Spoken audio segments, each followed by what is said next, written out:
He's always trying to break you down, to make you sad, to let you in the darkness from the very beginning, when he declared his enmity to mankind.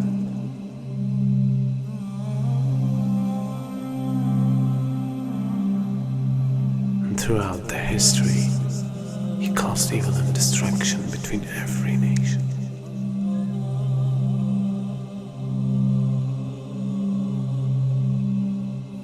And today, he became much powerful than any time else.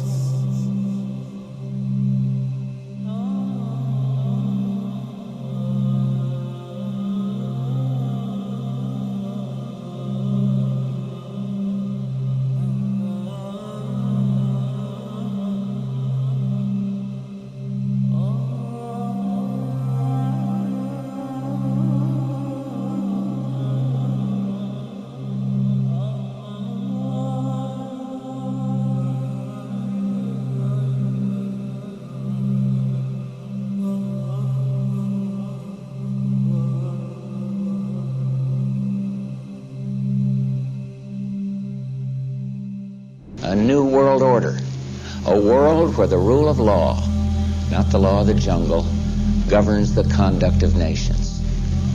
When we are successful, and we will be, we have a real chance at this new world order, an order in which a credible United Nations can use its peacekeeping role to fulfill the promise and vision of the UN's founders. We begin to see the climax of a major change in society, the climax of a new world order. And we begin to see a type of integration between information technology and trade. We begin to see the economy, politics, culture, and ideology being transported simultaneously from nation to nation. And with this technology, with the ability to transport ideas, the very value systems of people, the way that they eat, what they enjoy to do, how they enjoy recreation, their racial concepts, their culture, their ideology being transported all around the world, a type of globalization. And with this boom in the information technology, and with this major event that takes place, now it comes to a culmination and it starts to reach a high point. And so the innocent people, we look at this and we say, what is going on? What is happening to the world that had so many different varying views, different nations, different ways of approaching things that can complement each other?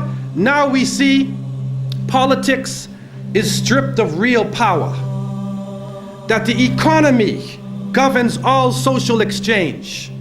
We see that the states serve the financial power structures, that the real power is no longer in the hands of the generals, but the real power now switching to the hands of the people who run the economy, to the banking systems.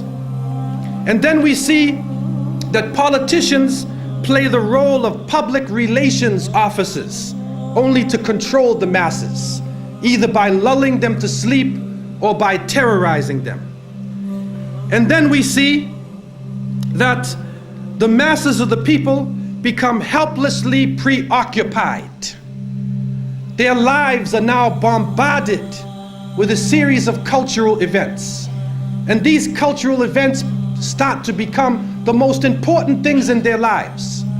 The World Cup, the Major League Series, the rugby, the cricket, the hockey, the tennis.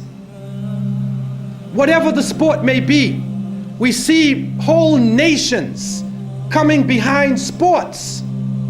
And the national heroes become sporting people. Even in Saudi Arabia, even in our own Muslim countries, the national heroes are now the soccer players.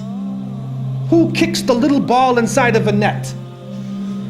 He becomes the hero of the nation when people are dying on the ground.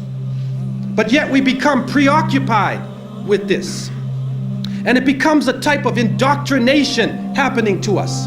And with the use of powerful music playing on our emotions, with videos now being taken to the furthest extremes in the planet, people's thinking processes are changing. People are now in love with the superheroes, even confused about their own identity, trying to change themselves, change the color of their hair, change their eyes, change the way they dress, change the way they talk on a global level.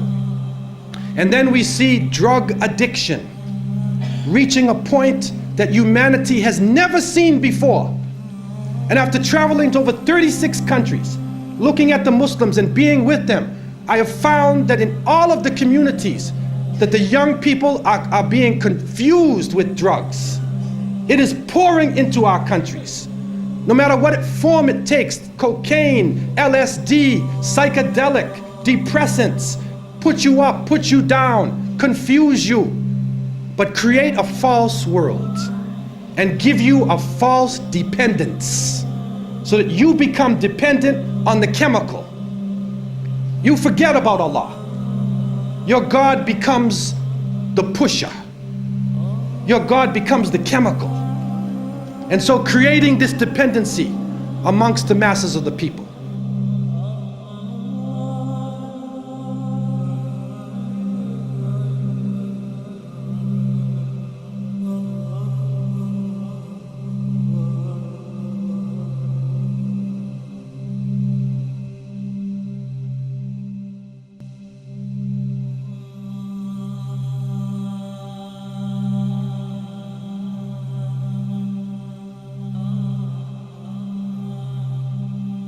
This is a dollar bill, which is the now devalued dollar bill. And on the back of the dollar bill, there's a seal on this side. It's called the Great Seal of the United States. That's what it's called. It's their seal. Now behind the seal, this is actually what is behind the Great Seal of the United States, is a pyramid with one eye. Now the one eye is the sun god Re, which is where we get the word ray, sun rays. It is the sun god, same Mithraic character, and he shows up again and again. This is the Masonic god of the ray. 13 5-pointed stars, and when you draw lines between them, you'll draw a 6-pointed star. If the hexagonal star is lifted out and placed over the image of the pyramid, its points indicate specific letters in the Latin inscription surrounding it, which are thought to be an anagram.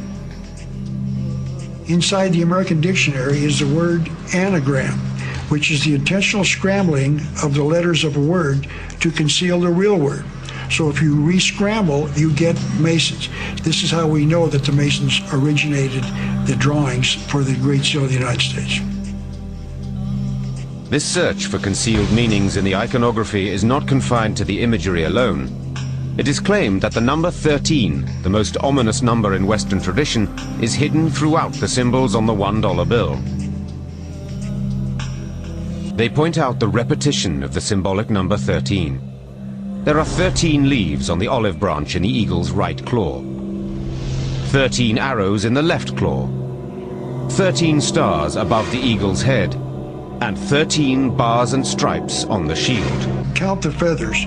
You'll notice that there are 32 feathers on the bird's left wing and 33 on his right wing. This is understood to refer to the 33 degrees of Masonry introduced by the Supreme Council of the Scottish Rite, America's most prominent Masonic order, whose national HQ is in Washington. If you look, you'll see the pyramid is built except for the top. It's built except for the top. The eye is suspended above the top. It hasn't come down yet.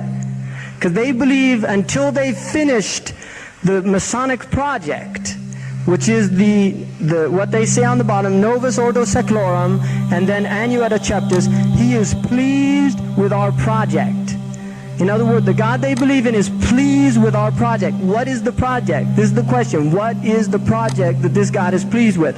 The project is literally the secularization of the world. To completely strip the world from religious beliefs. This is the project, and that is why it is called Novus Ordo Seclorum, a new secular or worldly order.